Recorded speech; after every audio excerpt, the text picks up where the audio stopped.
À l'heure actuelle, c'est clair que la façon d'aborder non pas la pathologie mentale, mais la pathologie infectieuse, et en tout cas le parasite qu'est ce virus dans notre système fait qu'on ne change pas notre mode de travail psychologique, puisqu'à la base je suis quand même psychiatre.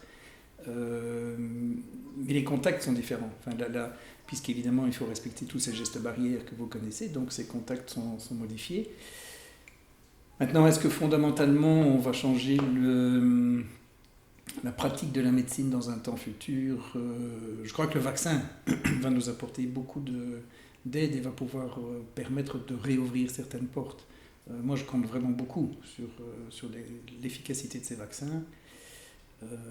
Et si c'est efficace, mais j'espère de tout cœur qu'on puisse revenir comme un temps qu'on connaissait et qui était quand même plus agréable. Bien sûr qu'il y a toute cette solitude, toute cette anxiété, le fait de ne plus voir ses proches, donc ses familles pour les bénéficiaires. Oui, tout ça a impacté évidemment probablement leur fonctionnement et leur bien-être psychique. Mais encore une fois, j'ai l'impression que c'est... Enfin, moi, je m'attendais à quelque chose de beaucoup plus impactant. Mais on sent maintenant mais comme hors réseau, que les gens commencent à être un peu impatients de la façon dont on vit. Et donc, on est dans une impatience qui est logique. Mais le fait que les bénéficiaires ici soient présentent les maladies psychologiques qu'ils ont n'a pas, à mon avis, augmenté le mal-être psychologique. Mais il y a une énorme collaboration qui s'est développée avec une efficacité dans la profession qui était vraiment très très très perceptible. Peut-être même qu'il y a eu des rapprochements entre collaborateurs et entre résidents, enfin rapprochements idéologiques, je veux dire, pas rapprochement physique. Alors je crois que ça a été beaucoup plus difficile pour les collaborateurs de s'équiper, parce qu'évidemment c'est un équipement qui est lourd, qu'il faut respecter à partir du moment où on change de tâche, il faut changer plusieurs fois par jour éventuellement.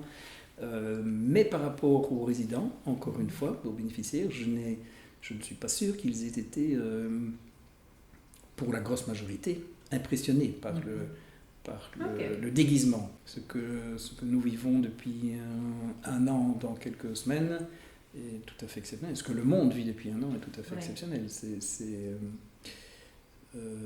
Macron utilise le mot d'état de guerre.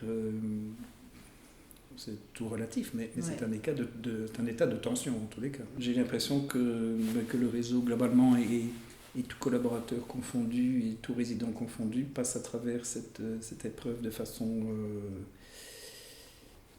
assez positive.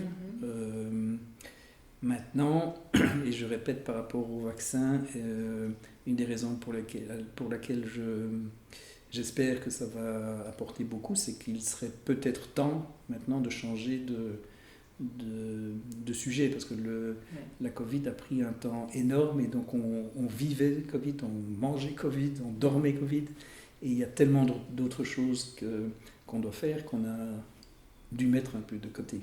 Et la priorité depuis un an, c'est quasi ça, c'est quasi Covid, c'est tous les autres objectifs psychomédicaux, éducatifs ont été impactés par ce virus, et donc on a dû soit les annuler, soit les reporter, soit les modifier, mais c'est pas comme ça que c'était prévu au départ.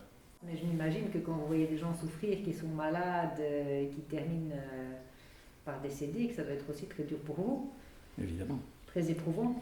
Évidemment, c'est à chaque fois un échec. Beaucoup plus pour l'équipe qui vit avec la personne de façon quotidienne. Oui, c'est un échec, mais que ça soit à cause d'une infection Covid ou à cause d'autre chose, c'est à chaque fois... Et c'est ce qui fait qu'on se remet en question, qu'on se demande si ce qu'on a fait était dans le bon sens. Mais la disparition de quelqu'un est quand même toujours un échec. Ce qui n'est pas si mal, parce que ça nous permet de nous remettre en question et de se dire, tiens,